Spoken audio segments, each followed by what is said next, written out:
Yo, people, what you telling me back again for another one? Red Talk setting. Saeed, what you telling me, bro? Yo, we telling me, man. I'm blessed, man. Can't complain. You know them ones. Yeah, man. All good. You know what I'm saying? We got Mbuma over the line, Cunya's over the line. And yeah, man, excited to see what's next, man. But how are you, bro? How are you, I'm man? good. I'm good, bro. Man, just got in from had a sparring session today. Come on. And yeah, it went really well. So yeah, bro, I feel good. Feel good, man. Yeah, man. Just over 4 weeks out. Yeah, I'm saying, and I'm ready, bro. I'm feeling good. So Come on. Come yeah, on. bro, That's it's, what it's about, it's man. good, bro. It's That's good, what it's man. about, bro. Ski. But yeah, it's You know? calm, bro. Listen, United bruv, they're doing what they need to do, bro. You know what I mean? Yeah. Like, I'll be real. Like, Yeah. you know what? It's not pretty, but Yeah. if it ends the right way, I don't Mm. really mind, innit? Like, I've come to the acceptance that this manager does not want to play the football that we want to see in it. So, as much as loads of us think that, yeah, we need ball playing midfielders and so on and so forth, he doesn't want one. No. He doesn't want That's the one. worry. Yeah. So we need to stop talking about it. I'll be honest, because all we're doing is we're just frustrating ourselves. We're just setting ourselves up for disappointment. We want everyone knows that we need a player that can get their foot on the ball, move the ball. You know what I mean? Obviously, there's not loads of there's not loads of Vitinhas in this world, but we need a footballer that can control the tempo of a game, can put their foot on the ball. Some people wanted Kobe Mino to be that player. He's never going to be that player. You know what I'm saying? We need a player that's comfortable under pressure in the first phase to help us progress the ball up the pitch. He's decided that he doesn't want that. So No. if he doesn't want that, then we're gonna have to front load our team and just get as many goals in that starting 11 as possible, because that's the only way we're gonna win games. We're not gonna win games by controlling it. No, it's gonna have to be some crazy football matches, man. 5-3, 5-2. Yeah. You know them ones there. It might be. I'm just giving you an example as to what could happen.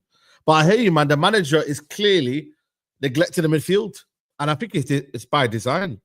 I think you know what I mean. He's got faith in Bruno, too much faith, one would say. You know what I mean. And I feel like for me, it's crazy, man. Like, you know what I mean? Like, man, like Leeds came and just bopped us. Obviously, you didn't do the game and that, but they were very comfortable in the midfield, just playing through us, man. And it was nasty to watch, because it's like, yeah, you know what I mean? Cunha and Bumo and all these players, they're not at their 100%, or let's say, for example, Bumo didn't play, but it is going to be embarrassing knowing that we can't get the ball to these players in the field. But then again, he might want to, you know, build out from the wing backs and build out maybe from Lenny Euro, etc., etc. So I think that's what he wants to do. I think his system is that the wide centre backs are the ones that are supposed to be the guys that play football in it. Do you know what I mean? The Mazraouis or the Lenny Euros or the Lissandros. These are meant to be the footballing guys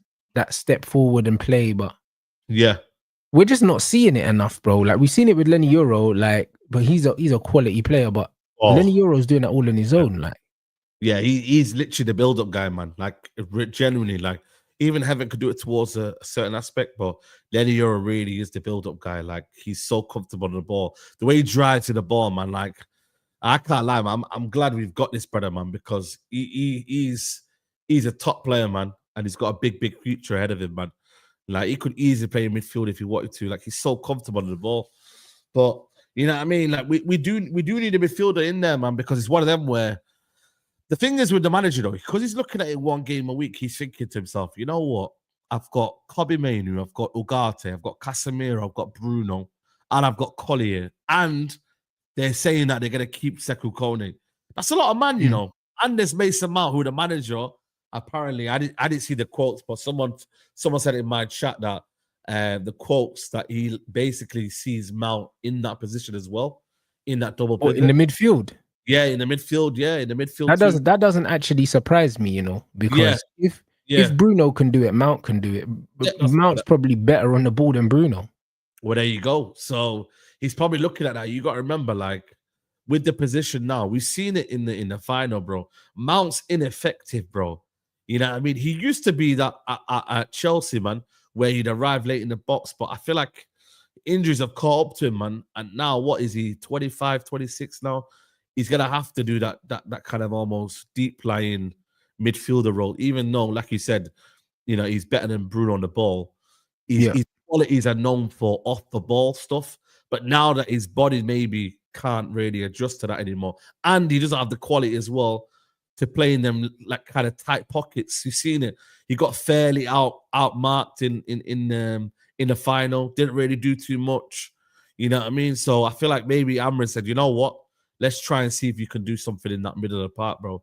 Listen, I'm here for it, bro. I'll be honest. If the manager's gonna try and use Mason Mount in that position, cool. Why not, bro? Yeah. Because at the end of the day, yeah, like you got a problem solve as a manager. Do you know what I'm saying? Who knows? And listen, I'm not saying for one moment that Mason Mount's gonna be good there, but at least try something, bro. One thing I was giving Enzo Maresca credit for was he tried loads of different things with that Chelsea team. We saw loads of players in loads of different positions. We saw Noni on the left and the right.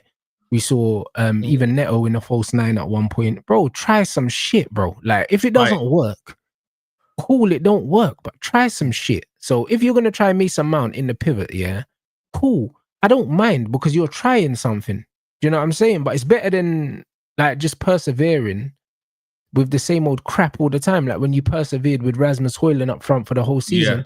Like you played Kobe in the false 9 once. But try some other players in the false 9. Yeah, try some other players. Like he didn't. He just kept like forcing this Rasmus Højlund thing, bro, and it was just pissing me off. So yeah, like I'm cool with him trying Mason Mount there. Do I think Mason Mount's gonna be good there? No. Do you know what I mean? But do I think Bruno's good there? No. So no. It's almost like you've got to try something in it. You know what I mean, and see what works, man. But I can see him possibly not buying a midfielder or just in general, also not buying a midfielder. I think we probably end up getting one on loan or something like that. Yeah, one on loan or one relatively fairly or a cheap one. Yeah, a cheap one. Yeah, that's the one. Yeah, you know what I'm saying. Depending obviously on what we do next, but yeah, like I said, but there's cheap midfielders out there, bro. Like you just have to go and do your research, and there is out there that the player that plays for Juventus, he's out there, man. Douglas Luiz. If you told him, yo, listen, United wants you, he'd come running to my United, bro. You mad? He's not getting game time over there. You know what I mean? He's not really wanted. He's not really adapted well to that league. You come back to the Premier League, you know the league well. You know what I mean? Like Bob's your uncle, like you know what I mean? I feel like for me that would have been a perfect scenario. Even if that's a loan, and say Juventus don't want to sell him this summer, and they're like, you know what, we might as well just loan him out this year, then that's even better for us if you want to. You know? So I genuinely wouldn't mind a Douglas Luiz on loan, or even like for signing like 20-25 million, because that's what they're right now saying. You know what I'm saying? So even bro, that would be this brother here, bro, from Valencia. Yeah. Is this new? Yeah, this is new. This is today. Apparently, he's rejected a contract, and United apparently are looking to put a bid in. You know what I mean? Like, from what I've seen of him, he's not really like a sitting midfielder, bro. He likes to go forward, you know? Like, he literally likes to drive forward with the ball. He gets in the box, you know what I mean? Bit of a box crusher, but he's very, very strong, good technically. You know what I mean? I've not watched a lot of him, but from what I've seen, you know what, man? He's not really like someone who's going to sit. Yeah, like I said, a ball carrier. You know what I mean? Tenacious. You know what? He could be. The little clips I've seen of him, it is just him picking up the ball and driving with it. Yeah. I don't know if that's what we need personally. Do you know what I'm saying? Like Kobe can do that shit. Like I don't need a player that picks up the ball and runs with it. Like I don't need that, bro. Like but it's running with purpose and intent, though. That's the thing, though. With him, obviously, it's different to La Liga, and in La Liga football, you know what I mean. That you could do that a little bit more successfully. In the Premier League, you do that, bro. Midfield's exposed, and then you're in trouble, innit? You feel me? And then if you've got a player that is naturally, he's not comfortable just getting the ball and receiving and moving and doing what he needs to be doing, then that's almost difficult as well. So I feel like for me, we need a bit of both. We need a blend of both, but more so getting on the ball and dictating in that midfield, bro, and making sure that, you know, no pockets are left, you know what I mean, and no space is left, bro. Because once we do that, then we're going to expose the one man, the player that's left behind, because it's 2-man midfield. So, you know, like that's what kept happening to Casemiro early on. Yeah, you know what I'm saying? Like, my dream is to go and get Adam Wharton or Beleba, one of them two. More so Adam Water because I feel like he's better on the ball. But at the same time, a competent midfielder is the least we could do. I Doesn't think the have to be Adam Wharton glamorous. signing that's the signing you go get after you sack this manager, and we go back to a 3 at the back, 4-3-3. bro. I mean a 4 at the back. I agree, bro. I agree. Absolutely, man. That would be the That's a club ideal, signing. man. That's a Jason Wilcoxs signing. That's got Jason Wilcoxs written all over it. So Yeah, I could see that signing being of interest to the club, but not under this manager, man. I think the way that he wants to play football, ultimately, it won't stand the test of time in the Premier League, bro. I'll be very, very surprised to see him Man United manager at the start of next season, bro. Just literally you from feel it, innit? You can feel it, man. just from the kind of players he likes and the stuff that he's trying to do. I'm just not a massive fan of it. Like, a lot of it just doesn't make sense. My thing is, if it made sense and I didn't like it, I could still get behind it. But it doesn't make sense to me. Like, how are you looking at this Man United team and thinking that Bruno is your ball playing midfielder, bro? Like, how? Bro, it's nasty. It's nasty, bro. Like, how? Like, there's no part. Like, the way my man went out of his way to keep Bruno Fernandes at this football club, when that 100 million could have got man at Adam Wharton or something like that. I'd rather a double pivot of Wharton and Kobe than fucking Bruno and whatever. Facts, bro. Are you mad? That's perfectly balanced, bro. I'd rather just have a young pivot like that. Do you know what I mean? And say, you know what? These man will figure it out. Do you know what I mean? We're gonna partner these guys. Do you know what I'm saying? For a couple of years, and they'll figure it out. Like, I got more faith in that, bro. Bruno's 30-something years old, bro. He's not gonna get no better, bro. Like, 100 million, take the money. Like, what are we doing here? I'm with you. I'm totally with you, bro. I think that would work better. I think a lot of people are starting to realize the Bruno situation. You get me? Like, they thought we was going mad. You know what I'm saying? They were like, oh, man, we got to keep him, man. But I think a lot of people have realized, bro, like, that midfield ain't going to work, bro. And it's like, you can clearly just say it, just say that, yo, Bruno is the reason why that midfield is not working, bro. Like, let's be honest, like, just say it, bro. Like, it's not hard. It's not rocket science. But because he saves us and because he scores that wonder goal and he gets goals and assists and whatever, and he can be seen as the hero, that's when everyone starts to come back with this whole idea of, you know what, man, how dare people say you should sell him? Look what he does for us, etc., etc. But as soon as we're going under a lot of trouble and there's issues in midfield and you can see that that midfield area is causing a lot of weakness for this manager, then everyone wants to then have the conversation. I just don't get it, bro.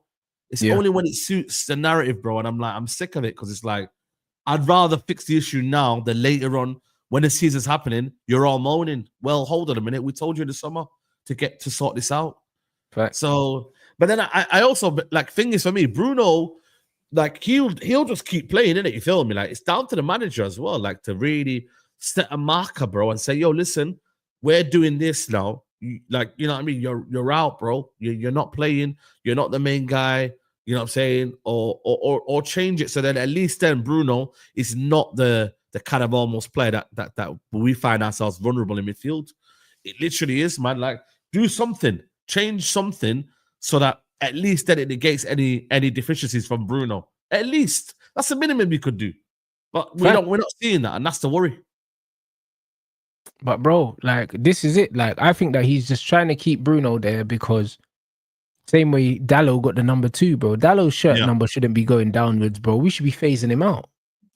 Bro, Dalow, I'm telling you. Phasing Dalow out. Dalow was one of our worst players last season, and he's someone who I have defended when he's played well. So there's no agenda here. Do you know what I'm saying? Like, when people were getting onto Dalow a couple seasons ago, he was our best player consistently, and people were still saying, I don't think he's good enough. In this system, Dalow is homeless. He has nowhere to live in this system. Facts. Do you know what I mean? You could try him as a right centre-back, maybe. As a wing-back, he's redundant. You can't do anything as a right wing-back. He's awful there. Do you know what I'm saying? And on the left, he was even worse. So if we're going to persist with this system and this manager, Dalow should have been sold. There's nothing that I can see from Dalow that's going to improve, bro. Every year we're here now. Like, and to be fair, now Dalow, how many seasons now has he been like the more favoured right back? Even though Wan-Bissaka's been there a little while. Like, I think Ollie was the one that kind of was like, yeah, cool, Dalow. he's gonna play now. You know what I'm Yeah, saying? So yeah. since After Oli, he came back from Ceylon, yeah. he's been the starting right back. Because I know Yeah. for at the beginning under Jose and that he wasn't really starting. You know what No, I'm saying? But under Oli, he's pretty much started. So yeah, yeah. man, I'm saying since 2021. That's bro, that's a fair few seasons now. What 21, Yeah. 22, 22, 23, 23, 24, 24, 25. Yeah, I mean, and now 25, 20. That's a lot, man. You know, you get me? Like as a squad player, I don't really mind Dalow. You get me? Like he could do the job here and there, but bro, starting is mad, bro, man. Because every time you think here with Dalow, yeah, like he's got the fundamentals, like he's technically decent and that. But when you play in this position here, you need more than that, bro. Like attacking wise, bro, he's not as good as Amad Diallo, bro. He's not, bro. You know what I'm saying? And this is the problem, bro. Even the crossing as well. It's because Crossing, Ahmad's an actual attacker. That's why. Yeah. We need to be playing attackers at wing back. And even with someone like Dorgu, even though Dorgu is like a fullback, he's still attack minded, way more attack minded than Dalow. Even when you look at the positions that he gets into, he drives into the box, he wins fouls, he gets forward. Yeah. You know what I'm saying? Like he does those things.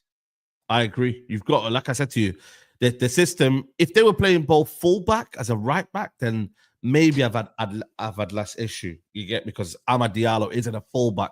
But because we're playing this system, like you got to work to your players. But this is the thing that the manager doesn't do, bro. He doesn't work to the players' strengths. And that's one of the reasons why he's in this trouble, bro. You know what I mean? He doesn't do that. And I think for me, ultimately, if you want to be successful at Man United, like whether you like it or not, and whether you think, oh, the players are going to win, so therefore I can't do that. Brother, you're going to need the players, bro. They're there. They got big contracts. Some of them have just come into the door. You've got to work to their strengths, bro. Every manager that comes through the door, whether you like it or not, and whether you think that player's good or not, they're there. They're going to be the ones that get the 3 points at the end of the day. You know what I'm saying to you? You relay your information, but ultimately, them players are there right now. What are you going to do about that? How are you going to get the best out of that player? How are you going to get the best of this player here? And if you don't, then you're going to suffer, bro. You know what I mean? And maybe this is the reason why United have gone down the Prem proven route, is that, you know what? These can't fail under this manager. You know what I mean? And Bruno Cunha can't fail. You know what was there? They surely can't miss that chance, or they surely are able to do this and whatnot. So that's why they've said, you know what? Scrap it. The manager, it ain't looking good right now. We want to see how he does in this next year. And if he doesn't do well, then they'll sack him in it. You get me? But personally, for me, we kind of know where it's going in it. Like Ineos are a bit kind of, for me, a bit naive to think that this manager's going to turn it around. Like it just doesn't look like that for me. You know what? I don't even think these men are naive. You know, like, you know what it is? I think that they've given him a position, and they're like, you know what? We started this with you, and we're probably going to finish it with you. But that doesn't mean that you're staying. It doesn't mean that.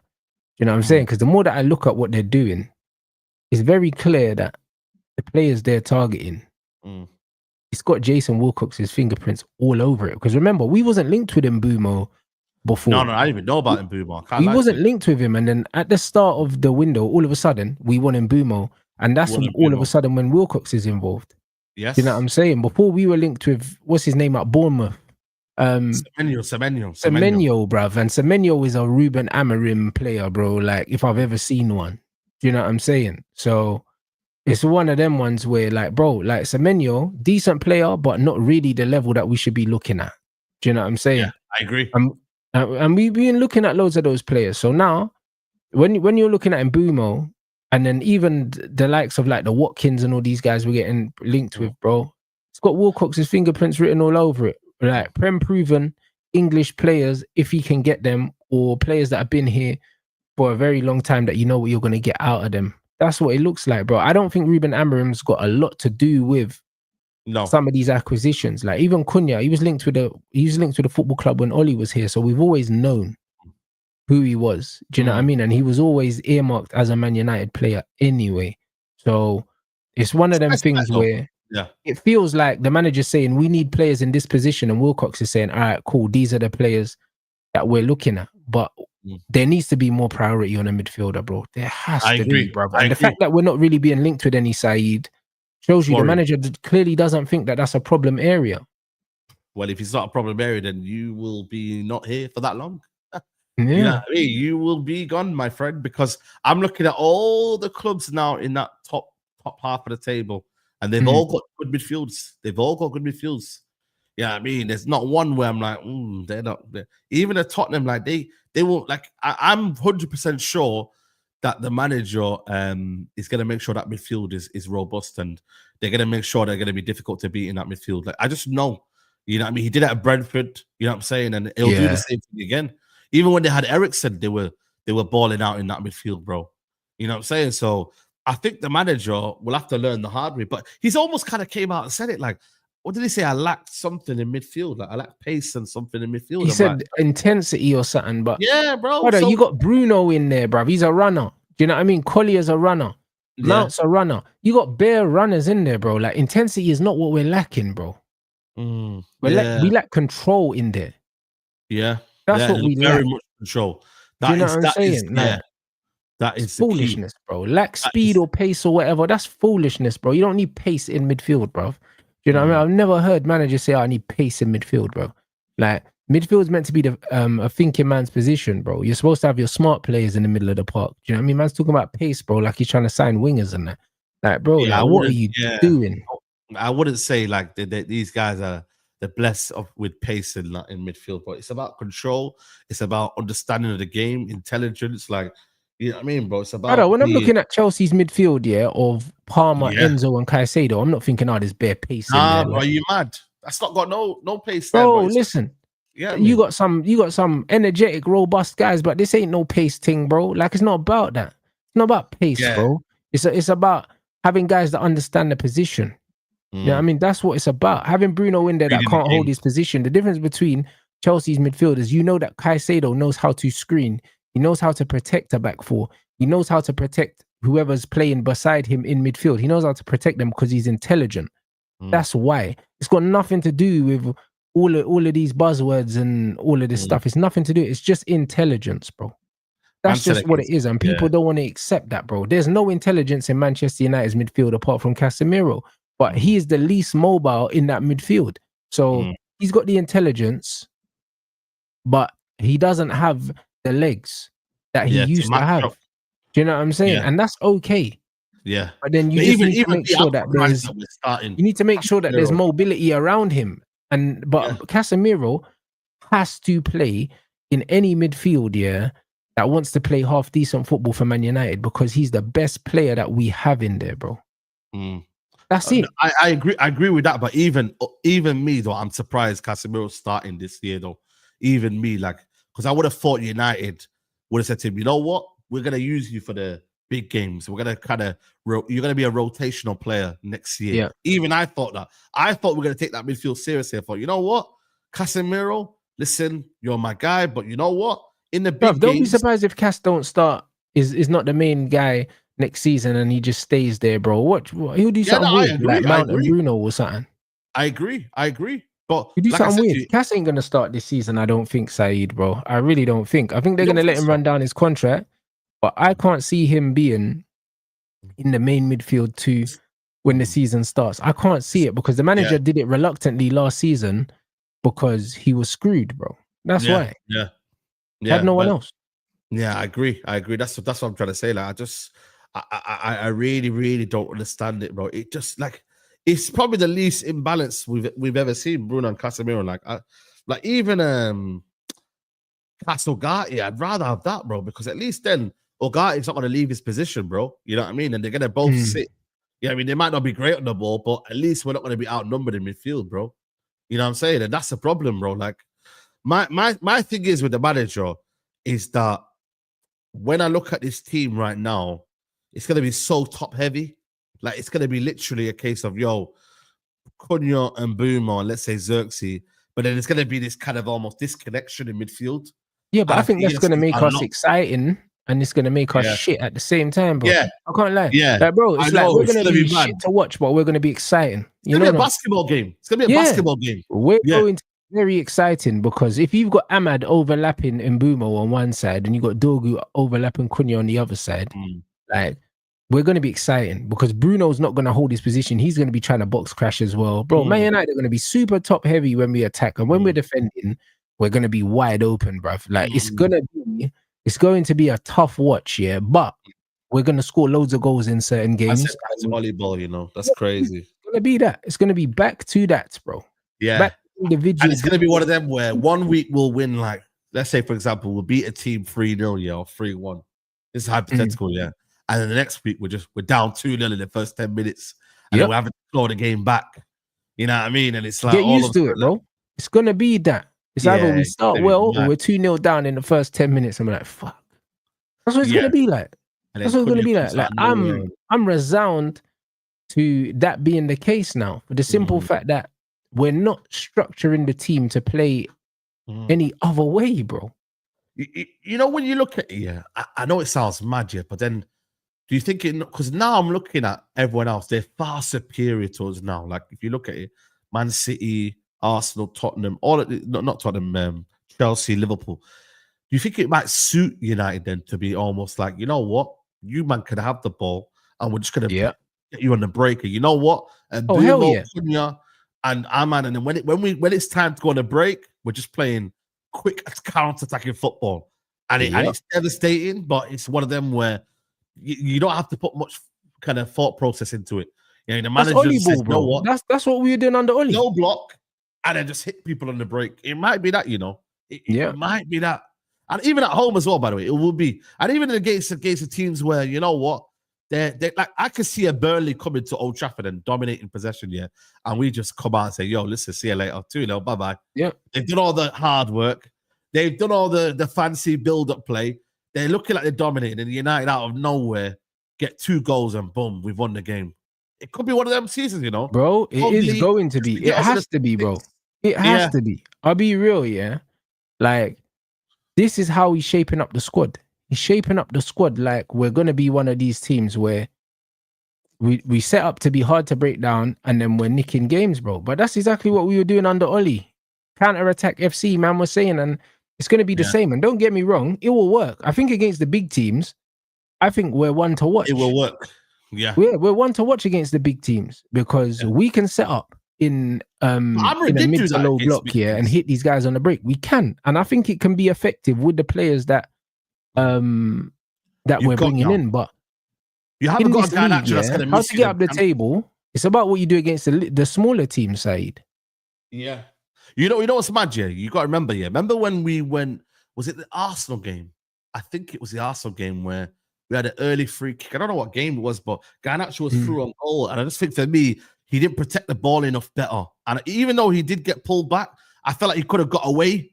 And I feel like them kind of moments there, United will do better. You know what I mean? With the position we have now. Oh, yeah, because we'll have a lot more quality. Yeah.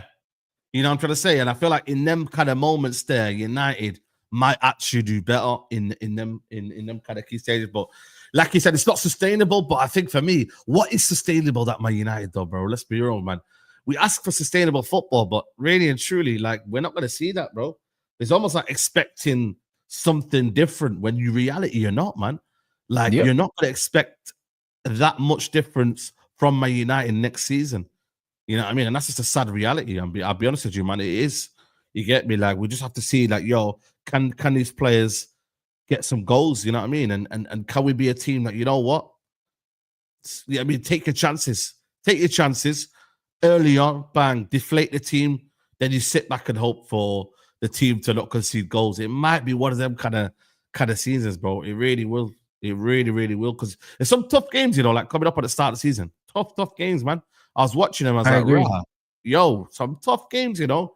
If you can't get through them, boy, I don't even know, man. It eases up towards, like, you know, October, November. But, the first 10 games, United, hey, man, it's not looking good, fam. If you don't get them early points in through the door straight away and you build a little bit of momentum. We need momentum at the start of the season. Yeah, 100%. Bro, listen, if we don't build momentum, but not even just build momentum, the manager needs almost to settle the chat around him, because there'll be a lot of talk around him, like, is he going to make it through the season? Is he good enough? Do you know what I mean? Because people might think, oh yeah, cool, it's a new season. It might be a new season, but not for him.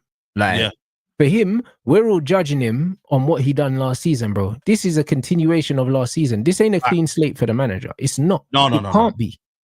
It's a continuation, bro. Yeah. Because you got to remember, you know what it was? It wasn't like bad. It was really bad. You know what I mean? And that's the thing, though. Like every loss. He was statistically the worst manager in the league, bro. We can't tell, man, he's got a clean slate now. Nah, bro. That's crazy, man. It's crazy when you actually deep it, bro. Like for you to be having that record, bro. Like I think it was the worst result since 1930. Like I never seen that from any manager. Like I thought that record could be broken. When I see, normally you see 70s and 80s. When you're going back to the 30s, I was like, yo, brother, I'm sure we'll call Newton. When man are going back to World War times and that, to try to find records and that, it's peak. From them, man. I'm telling you, bro, it's crazy, man. So I listen. I think for me, it's one of them where, like, maybe this is almost the most least, I don't know, man, demanding I've ever been as a fan, because I just know what we have and I know what this manager is right now. It's like, it's almost like, it's not that I'm not going to be demanding standards and whatnot, but it's almost like, yo, like, I don't really believe in a manager, bro. I don't know this guy. He shouldn't be here.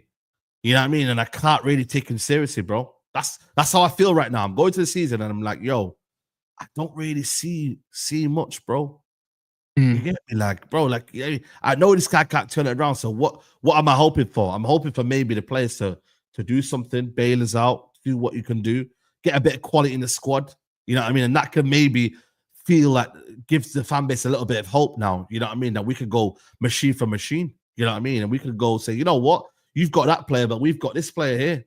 You know what I mean? And also the team as well, like at Arsenal, when they come to United, like they're almost not being too overconfident that they can smack us up because you've got Mbumo. If you get Watkins or someone, you've got someone like that, man. And it's, you know, it's something that you can at least say, you know what?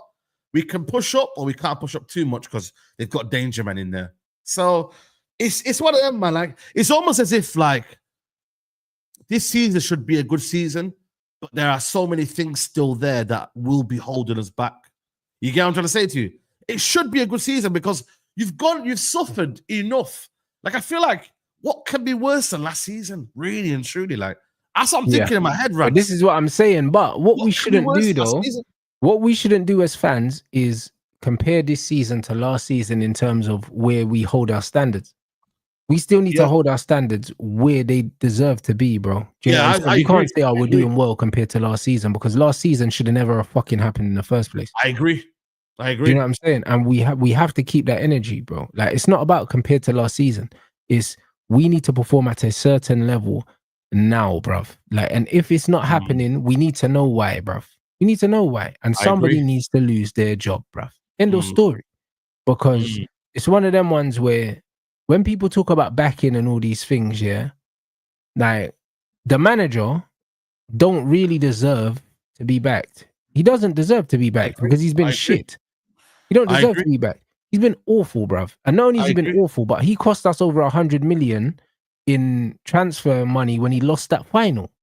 Bro. That same final that he didn't make no substitutions for God knows how long, bruv. You know what I mean? And I think we finished the game with 5 defenders on the pitch when we was trying to win the game. So you cost us the money. So the money that we had to rebuild that team, you lost it for us. So technically, we don't owe you players. But that's we fucked up the money. Man could be losing 3-0 and still be playing 5 at the back, you know. Bro, I swear down, bro. Is he all right in the head, man? Man could be losing with 1 minute to go and that, and he's still playing persistent with 3 at the back, 5, whatever. Like, bro, he fucked up the money, bro. 125 million transfer kitty he cost us because he lost to Spurs, bro. Then another 100 million for persuading Bruno to stay and that. You know what I mean? Probably but man's cost us over 200 million by being him.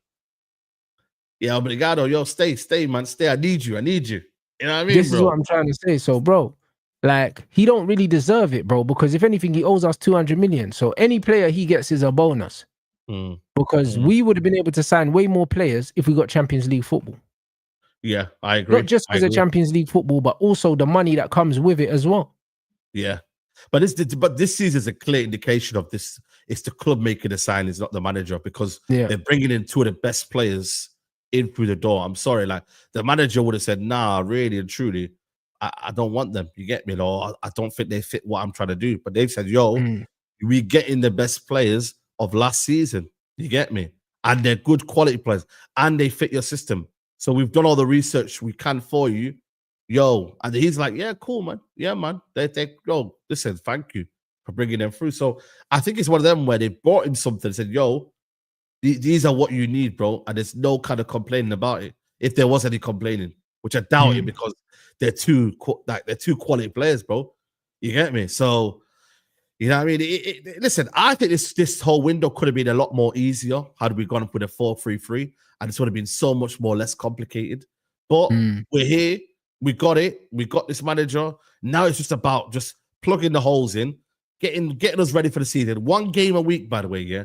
1 game a week. I'm not saying United can be better, but with There's 1 no game a week, excuses. surely, You got a whole week to prepare for the game. yeah, facts. You Bro. can't tell me the players are tired. Can't blame injuries. Can't blame nothing. Yeah, we should see less interviews as well, by the way. That's a good thing as well. I mean, no midweek interview. I almost think that even that midweek games, Europa League games, I think for me it was a distraction for the season, bro. Because what it did was it masked a lot of the bad things that we were doing at Man United, bro. And I always think like the bread and butter of what you're trying to do is in the Premier League. Yeah, you can be a cup team, and yeah, cups are important, etc., etc. But what you do in the league is your philosophy. What you do in the cups, yeah, is almost like, right, you're 2-0 down, man bringing on Mainu, man bringing on everyone, Maguire up front, we're launching it. You get me? Like all tactics out the window. That's what happened. Remember in the Lyon game, there weren't no tactics for that game. It was just gotta go all hell's loose. Whereas in the Premier League, yeah, you see what he's trying to do. You see what he's trying to implement, bro. And it backfired a lot of the time. Because he tried to play Kobe in the false 9 against Palace, we lost 2-0. So I generally think the Europa League was a distraction in a sense. I'm not saying it's almost like a blessing in disguise here, but it was a distraction because we were given a second chance to put things right when reality was we were a very, very bad team. And the Europa League final proved that, bro. The 1 game where we mattered the most, we messed up, bro. And that was a true reflection, bro. Because we needed the tactics on that day, bro. We needed something. And it's true, bro. That final day, at the time, yeah. Obviously, I was pissed, but bro, like I didn't realize how much that would kind of dictate the window that we had now. Do you know what I'm saying? So a lot of the time, yeah, people are saying, "Oh, we're doing things slowly and we're doing X, Y, Z." Bro, that loss cost us way more than just the trophy. Word. Way more.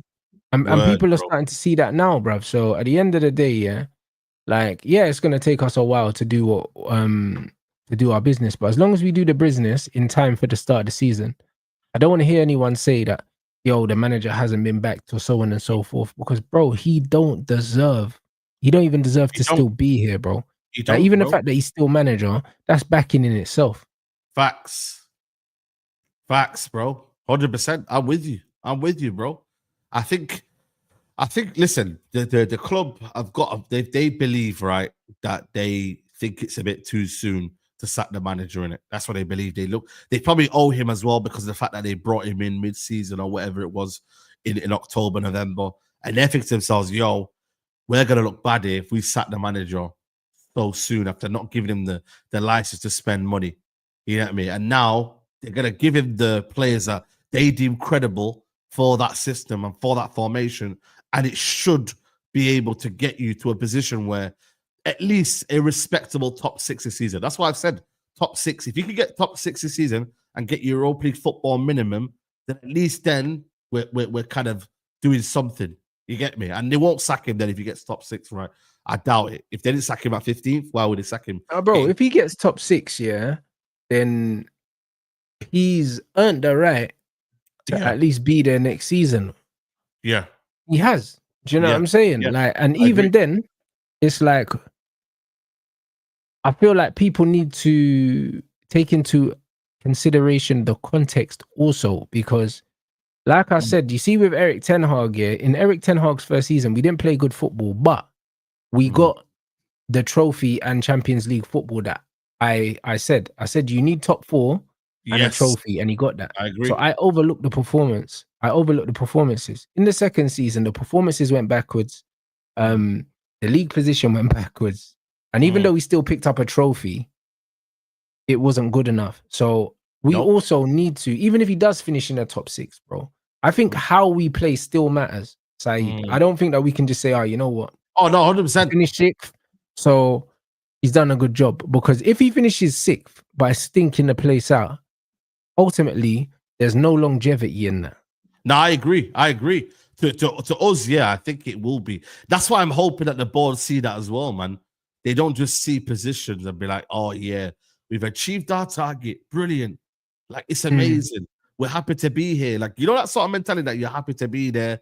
You get me? Like, bro, you're moving a bit like, yo, like, come on, bro. Don't be acting like you're homeless, bro. Like, you've got a roof over your head. You've got clothes. You know, you've got money. You shouldn't be accepting this sort of, you know what I mean, like football first and foremost. And that's hopefully where Jason Wilcoxs comes in and says, yo, I've been watching what's going on and I don't like it. And if he then has enough kind of power to the board and he says, yo, my Barada and Jim Ratcliffe, this ain't the way to go forward. He's got us somewhere. Let's sack him now while we got a chance and move on. Because we gave him a chance last year. So it's not as if like we're doing anything bad here. We've given him a chance. It hasn't been good to football. We've told him that it's got to improve. You know, like the fans might not hear that, but F what the fans think. You get me? Like we as fans, you know what I mean? Like I said to you, bro, like if you've making a decision and it's a football decision, fans will understand it. But we've never made football decisions in the past. We've made financial decisions. So that's where I think fans will always understand is that if you make football decisions and you say, yo, the football weren't great, we've made a standard where we have finished top 6, but we're still not happy about it. That would be a different sort of like almost era at Man United where we're seeing now that the bare minimum is also not acceptable. Like you've got to do it above and beyond, and that's something where I think a lot of fans haven't seen, and that has to come from the football structure. If they see that and they act upon it and they say, "Yo, see you later. You've got us top whatever, but we're still moving you on," then that's a good thing. That's something that you can say, okay, cool. There's some standards now at this club finally. Yeah. You know? And yeah, like you said, that needs to come from the top. Yeah. It needs to come from the top. So we're not gonna know if that is there until certain things get done. Exactly, bro. We're not gonna know that until certain things get done and we know where this football club is actually going, bro. If we see the football club is not prioritizing football, they're not prioritizing, you know what I mean, like the substance of what we're trying to do. And, you know, if we're not doing that and we're just playing for the playing sake and it's just almost kind of about revenue and et cetera, then we are going to be where we are. We're going to find out in it. That's why this year is a big year for United, bro. I know we keep saying that every year, but this year because every year is a big year, bro, because we're not a team that can afford to be shit, bro. Like, that's not who we are. I agree. So every year, and we should absolutely be saying that every single year, bro. Like, I know that we haven't been good for a while, but that doesn't mean that it's okay to let the standards slip, bro. It's not okay, bro. Like people keep saying, "Oh, you don't talk like you're XYZ and you're not that team anymore." We're still that team, bro. We're still that team. You know what I'm saying? And we need to believe that, and we need to speak like that, because as soon as we start speaking like, "Oh yeah, cool," that ain't us no more. Yeah, like, bro. How we ever last season, you know? Because it got to a point last season where, you know, it was almost like, yeah, it's okay to lose, man. We got Europa League, man. Don't worry, man. Like, it's okay to lose, man. Yeah, it's never okay to lose. Anything. But then when you lose that first game of the season next season, all of a sudden, like, shit's gonna mean something. But really and truly, like, there should be a pattern you should be looking at, really, rather than just specific results. Like, that's what football is. That's what life is. You follow patterns, bro, and then you identify what that pattern means to you, whether it's negative or positive. You know, so that's where fans should be looking at, really, like the pattern that's been emerging. We're losing games. We're not seeing things. You know what I mean? We're not seeing things coherently. Like, we're not. We're just kind of almost like we're going wherever wherever everything, any kind of feeling is. Yeah, cool. We're here. I'm like, bro, you need to see the pattern emerging, bro. And I feel like sometimes you do see certain things with the fan base, but maybe when it's too late, and that's the problem with us. We see things too late. But this manager, you can clearly see that he's very kind of almost like meticulous for what he wants to do. You can see like he's very, very stubborn in what he's trying to think. And the midfield is clearly just not prioritizing that at all, bro. And that's a slap in the face for me because it's like, bro, you know how much United is struggling midfield for a long while. You've talked about the lack of athleticism in midfield. The guy came out here in his press conference and spoke about the lack of athleticism in the team, bro, and especially in that midfield area. But yet still doesn't want to address it. It's mad. It's mad. But also, what about the football? What about the football side? Do you know what I'm saying? Like, man pointing out, there's a lack of athleticism and that. It's like, bro, like, what are we doing here? Like, not every team, has a mad athletic team. Like, Inter Milan literally got to the final of the Champions League. They weren't the most athletic team in the tournament. Far from it. You know what I mean? So all of this athleticism stuff is a cop-out, bro, because that's saying, the players can't do what I asked them to do. It's their fault. It's not mine. Yeah. Well, ask them to do something else then. I agree. Do you get what I'm saying? Ask them to do something else. If someone can't do what you ask them to do you persist in asking them to do something you know they don't know how to do, or do you ask them to do something else? Like, that's just common sense. That makes no sense, bro. Like, he had long enough. People are saying, he didn't have a preseason. This guy had long enough to work out that what he wanted them to do, they couldn't do, and he should be asking them to do different things, bro. And then what? Preseason, he's going to ask them to do the same shit he was doing last season. And how is that going to help? How are we going to get better? Yeah. How are we going to get better? Man. Because this is why I said we should sack him, because he's not going to coach differently, bro, because he already showed that he can't coach last season. So he's going to go and do the exact same things this season. He's already said, if I change, I'm dead, bro. I have to do things my way. So he's going to continue to do what he was doing anyway. So the only way we're going to get better as a team is if we just buy loads of players and give them to him. That's all we can do. And even then, when we improve, it won't be because of him. It'll be because we got better players. I agree.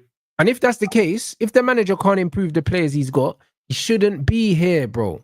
Because that's the sign of a good coach. Sign of a good coach, like Thomas Frank, is having Brentford scoring a shit ton of goals, bruv. When you look at their team on paper, they shouldn't really be scoring that many goals. Bro, they scored a ton for the goals, bro. It was crazy, bro. That's Brentford, man. And that's a manager, like I said, bro. He's working with what he's got and he's improving what he's got, bro. Right. Like, man, bro, come on, man. That's a very, very good skill to have, bro. But that's what you should do at bare minimum as a coach. If you can't improve the players that you have as a coach, you're not a good coach. Everything else is not really important. It's what you do with what you have. I've used that analogy a million times. A great chef can make cheap ingredients taste good, bro. You don't need the best ingredients, bro. If you know how to cook, you don't need the best ingredients, bro. You know how to make a good flipping tasting meal out of the cheapest, most mediocre ingredients. But if you need amazing ingredients to make good food, bro, it's not the you ain't really a chef. I can't lie. Yeah, you ain't really a chef. It's not you. It's the food. Yeah. Bro, all you did was put the food together. There's a difference between cooking and putting food together. Do you understand what I'm saying? It's not the same thing. Yeah. You're just arranging a plate. Fixing a plate for someone and cooking a meal is not the same thing. Man, you know what I'm saying? And this brother's going on like, he's just out here fixing plates, brother. You didn't cook nothing. He's the type of guy to put that little sprinkle and then think, yo, let me just pattern the presentation of it. Bro, it's a mad thing. You know them way there, like when man do all the come down with me and they say, the pasta, did you make the pasta? Nah, man. Yeah, man bought that still. Yeah, man bought you know the ones that, the dessert, did you make the meringues? Nah, man bought the meringues, blood. You get me? Yeah. And then man bought the strawberries, and then I bought the cream, and then I put cream on top of the meringues and put the strawberries on top of the meringues. But you didn't make it. You didn't make it, man. You bought everything pre-prepared and you put it together.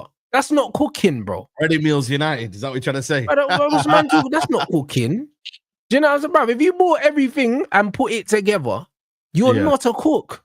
Yeah. You didn't cook shit. No, do you know what I'm saying? And this is what Amarim's doing, bro. Do you know what I'm saying? It's that, bro. It's that shop bought shit. It's like, did you cook that? Nah, I didn't cook that. Yeah, but you get me? I put it together with love. You get me? Yeah. That's not cooking.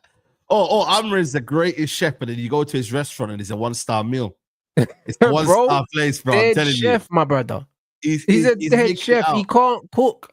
You know the one, that chef that can't cook, bro. My man just puts a little squiggle on the plate. You know what I'm saying? And then just brings it out to the table, bro. He didn't cook that. Yeah, bro. I'm Do telling you know you, what I'm man. saying? Nah, it's nasty, bro. Like if Man United improve, it won't be because Amarim has coached an absolute blinder, because he's had a whole season before to coach and he's coached fuck all. That's the reality. Bro, they man tried to say that was Amrin ball on the weekend, bro. Did you see that clip that went out there? No, I didn't see the clip. Saeed, I ain't even been on I ain't been on Twitter because my phone died. Bro. And bro, I need to log into my Twitter again. I'm not even logged in. Bro, they're trying to force the Amrin ball. It's crazy, bro. And most of it was because of Heaven, bro. Heaven was the one that got pressured, did well, and then put the ball into midfield, bro. I mean, and then obviously Hoyland, on the ball, he's different gravy, this Aiden Heaven, bro. You know? Heaven, I can't lie to you, but you see the video with his mom and that, though? I seen they was on Sky Sports. I haven't watched it yet, but yeah, I saw it was on Sky. It came up on my algorithm. I'm telling you now, yo, thank you, Arsenal. That's all I'm saying, man. To let him go for $1 million, I ain't gonna lie to you, bro. I've never been so assured of this brother, man. He's got the qualities. Very good on the ball. Like, he's very aggressive as well. He gets close to your first touch. He's very strong as well. Very strong, man. Like, bro, like he was definitely a midfielder back in the day, innit? He was a 6. Was he a midfielder? He was a 6, yeah. Bro, I'm telling you, man. Like, I don't know, man. Like, I'm not saying that he should play midfield, because I feel like he's found a position now.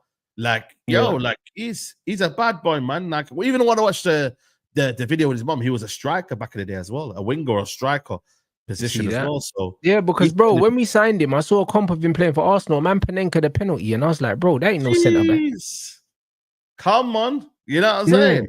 I ain't gonna lie to you, bro. Man, Panenka the penalty, bro. Like, so I was just like, yeah, this ain't making sense now. And now you see him on the ball, you get it now. Very confident, man. You know what I'm saying to you? We're kind of, I'm not gonna lie to you, man. Lenny Euro and Heaven might be the future. I'll be real. See, but that's what I'm saying. You see, when you talk about club signings, like that's proper recruitment there. When you look at Lenny Euro, when you look at the Aiden Heaven, you have to give man respect for that. And you know what? For every Aiden Heaven, you're gonna get a Cheeto Obi. I don't think Cheeto's gonna make it, but they both didn't cost nothing. So it don't matter. Look at compensation, bro. If you keep signing players like that, even if 1 out of every 5 you sign, slaps, still a good ratio. Yeah, 100%. I'm with you. I'm fully with you, bro. Like with the Cheeto one, I do think he kind of like low key needs a move to like Germany and just slapping goals for fun there, bro. You know what I mean? Like, you know what I'm saying? But he's there about the problem with strikers is that he's grown up in that generation where, similar to Haaland and them, man, where the coaches have really, really just focused on shooting and running him behind. They've not coached him in terms of his actual kind of hold up plays, touches, whatever. It's more so he's that kind of almost generation now where they've just, you know what I mean? Like, I don't know, it's a weird one, man. Pace, power, not more so technical. You feel me? Like, and that's the thing that he probably needs to work on. But he'll get there, man. He'll get there. I think a couple of loans, maybe. You know what I'm saying? I don't see him getting there, but I think he can have a good career scoring goals, but I don't think he'll ever be what we need. Do you know what I'm saying? And that's okay. Like, he didn't cost nothing. There's no pressure on this guy. Do you know what I'm saying? He shouldn't even really be starting even in preseason. He should be getting. No, but the thing is, though, the thing is, right? We have this idea that we force young players to be a start straight away. Like, he's not like I don't know how many years he's played for the Arsenal under 18s, but like, bro, like I think only one season. Yeah, I think he's only 17, bro. Like, we forget this. I think the problem is, when we have stories like Lamine Yamal and Pedri when they were young, we often assume like they've got to make it. You know what I mean? And they've got to be ready at a certain age, bro. Not everyone's ready at that age, bro. Yeah, and strikers more so, bro. Strikers were never really ready at young. We see Wayne Rooney. That was one of the Michael Owen. That was somehow. Yeah, these guys are anomalies. One thing I would say though about strikers and attacking players, they tend to peak. They tend to peak earlier these days. Do you know what I'm saying? Yeah, back in the day, they used to peak later because it used to. used to be more about intelligence and movement. That's why strikers used to peak around 28, 29 years old, because it was about being smart, getting into the box. Now it's very much about pace and stuff like that, and less about the technical side of the game. That's why when you look at players like Rashford, like the Mbappes and that kind of player, bruv, when they get into their 30s, they're done, man. Do you know what I mean? Like, bro, look at Lewandowski, he's still playing. Do you know what I mean? Karim Benzema got a Ballon d'Or at 35. At 35, Mbappe is going to be retired, bruv. Do you know what I mean? He won't still be playing at 35. I very much doubt it. And the same goes for Rashford and these guys. These men are not playing at 35, bro, because football's not really a thinking man's game no more. It used to be, but it's not really now, innit? It's an athlete's game. So a lot of these guys, if you're physically ready now, they just think you're technically ready now. They just throw you in. It's all about physicality now. It's the reason why Jude at 16 was playing football. Not because he was a good footballer, but because he was big and fucking strong. That's it. I agree. That's the game. I agree. Like, this is the thing, though, isn't it? Like, it's one of them where what's being coached. If they see a big, tall, like, black dude, and they think he's quick and he's pacey, they're gonna be like, "Yo, let's coach him into what he is rather than what he hasn't got." And I get it, bro. At that time, you're 14 to 16. Yeah, it's almost like the crossroads of getting into academies now, right? We're just gonna have to focus on the fact that he's tall, he's powerful, he's pace. Bro, look what you said. If Cheeto, was 5'10" instead of 6'1", he's nowhere near that first team, bro. Nowhere near it. Do you see what I'm saying?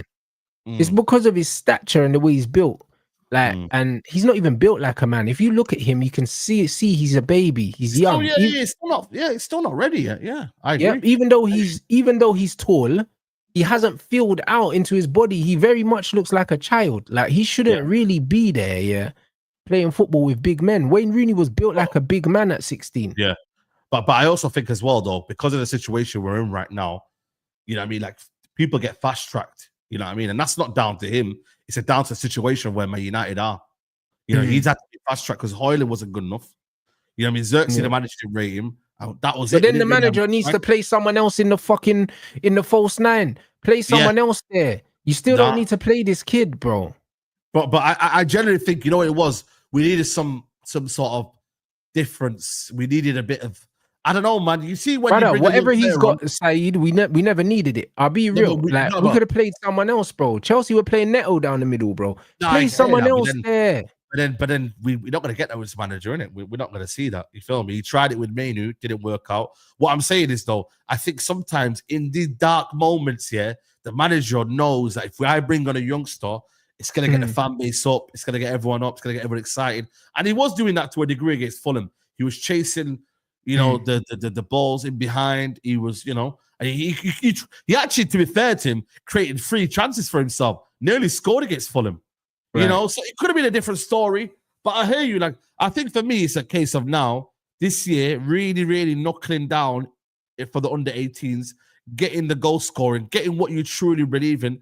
And then, the FA Cups, you know what I mean? Maybe you can make a little something there. Like, but I think because of last season, we can't really judge him too harshly because I think that we demanded more from everyone. So then we demanded the same from Cheeto. Shouldn't be like that. Really, the manager said, so hold on a minute. Yo, listen, guys, he's a young kid, but we have to throw him out there because we had nothing else. Højlund, our main guy, was not scoring goals, and we bought 72 million. Yeah. And the manager didn't rate Xerxes. So it's one of them where, like, bro, like, he was put into a very difficult environment, bro, and he's got a long way to go, but I'm sure the people around him know that, and I think, they'll get to work, and they'll work on what they need to do. So I think for me, I've always looked at Cheeto and thought, yo, under 18, smash it, loan, then maybe we can see what he's about. Until then, we won't fully know yet, will we? No, we won't know. But I just think a lot of people need to slow down, innit? I agree. People think that he should be an option next season. He shouldn't really be an option. I'll be honest. He shouldn't really be playing. He should be out on loan, like you said. Shouldn't be at the club, because with 1 game a week, he ain't getting no football. And he shouldn't be getting any football because he's not ready. So let him go That's somewhere fair. and That's fair. learn. That's fair. Let him go somewhere and learn his craft. Let him go somewhere and get some confidence, bro, just to score goals week in, week out. You know? Like, let him do that. So yeah, man, like loan him out. Like we don't need 3 strikers at the club. In a one game a season week, yeah, you're spot on. And also bearing in mind that Mbumo and Cunha can both do a job up front. And Xerxes, and we're gonna get a striker in. That's 4 guys that can play as the focal point of the attack. So we don't need him at the club. Send him out on loan to develop. Yeah, I agree. So yeah, bro. this is what it is. I'm with you. You send him out, and I'd argue he probably needs a couple years on loan. He's still what, 17 or something? 17, man. That's young, bro, man. Maybe League bro. Like send him. Yeah, but bro, even if we sent him to Nice, he wouldn't play, bro. Like, I'll be real. If we sent him to Nice, he wouldn't start there either. I don't even know who their striker is, but I know he wouldn't start in Ligue 1 because we can't disrespect that league, bro. Them man have European football this year, don't they? Nice. I think they're in the Europa League or something like that. So yeah, maybe the club that we're trying to get a player from, like that Antwerp guy.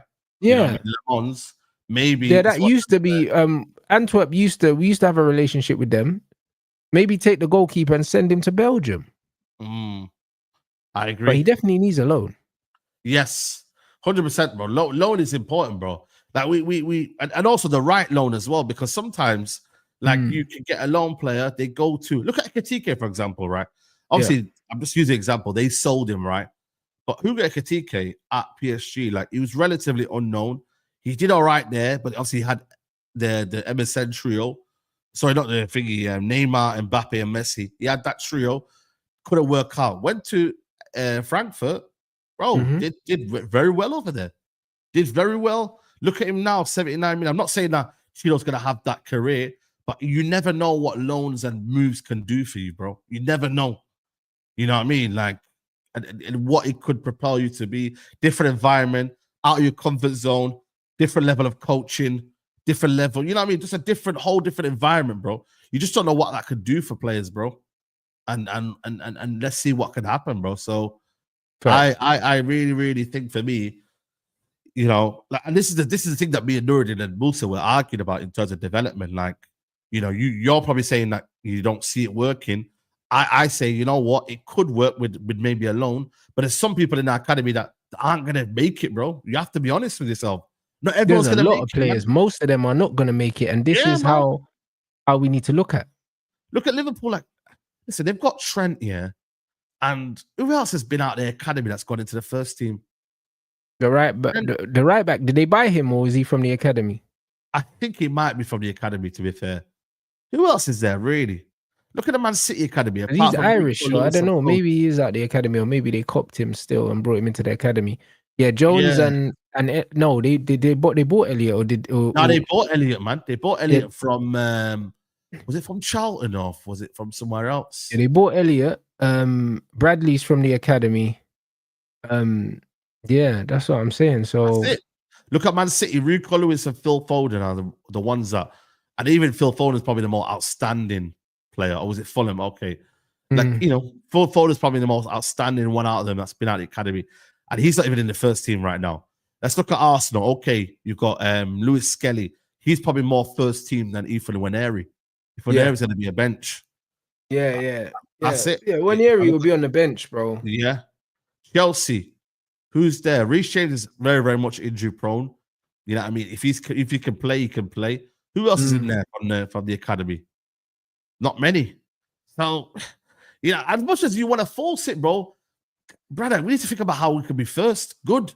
Then you combine the academy. Like Fergie, yes, it was an anomaly. And you know what? We had the best class of, 99. It was amazing. Class of 92. But bro, you aren't gonna always recreate that, man. Okay, Colwell, Colwell Chalobah. Cool. Colwell Chalobah. And they got rid of Chalobah. They had to bring him back. Yeah, they bro. They got rid of him. They disrespected him, bro. I'm surprised Chalobah came back. They actually disrespected him, bro. They even bring him a squad, etc., etc. Yeah, bro. So, this is what I'm trying to say. So even when you look at the Chalobah situation, they wanted rid of him. So you need to understand that most of these guys are not gonna get through and be starting week in, week out. Even with Kobe, I said, listen, if Kobe ends up being a squad player at Man United for the rest of his career, he's had a great career, you know. Like we saw that happen with loads of players. We saw it with Fletch. We saw it with Wes Brown. We saw it with the O'Shea's of this world and stuff like that. Like it's okay that you don't, just because you came through the account doesn't mean you need to start. That same with Rashford. It doesn't mean we needed to give him the number 10 shirt and give him the highest paid wage, like the biggest wages. We didn't need to do that, bro. He came through the academy. We didn't need to give him all that. We should have made him earn his stripes like every other player's got to earn his stripes. But instead, he got fast tracked because he came from the academy. And now we can't get rid of man. So now he's going on loan. Yeah. You know what I'm saying? We messed up. Yeah. You know what I mean? We need to stop giving these guys, the money and the shirts and the attention and all these things. Make these men earn it, bro. You know what I'm saying? Make these guys flip and earn it, bro. Just because you come from through the academy doesn't mean that by default we must make room for you, bro. If you're not good enough, you have to move it along. And it's the same with Garnacho. They'll move him along as well. But I think this is the first time we've seen this though, because I think 2 years ago you would have seen Garnacho staying or a young academy player staying. You would have seen that. It would have been absolutely nonsensical for you to be saying that Garnacho should be leaving, bro. That would have been unheard of, bro. But it's happened now, and that maybe is a positive step, maybe, because it just shows you that if you're gonna have to be good enough to be playing for Man United. 100%, and that's what it should be. That's why I'm saying we need to uphold these standards, guys. You know what I'm saying? We can't just say, oh, you know what, we had a shit last season, so Ruben got us 6th. That's good enough, bro. Context. Do you know what I'm saying? One game a week. Like we need to be making some serious noise. I agree. You know what I'm saying? So now it is what it is. Guys, get these lights up, man. The ratios, really, we should be closer to 1,000, man. Yeah, we got what nearly 2.2 in here. So let's get those up. We're redirecting to Mandem Talk as well. Come on. Gonna continue the football discussions, guys. Let them know what's coming up as well, bro. Yeah, man. We're gonna carry on the conversation, man. Man, make sure you tune in. You get me? Like the video on your way in, but like the video here. I don't know how many likes we're on, but we've had 600 or something, man. We got 2.2k in here. Bro. You lot need to run it up. Yo, right. It should be at least 1,000 likes, man. That's a minimum. 1,000 likes every stream, minimum, people. So hit the like button. And man, come over. We're gonna have a chat, and man, smash the likes, people, man. Big up the community. That's it, people. Big up everyone inside. Make sure you hit the like before you leave, and then smash a like in Mandem Talk. Drop a Rants raid in the chat, and we'll be right back, people.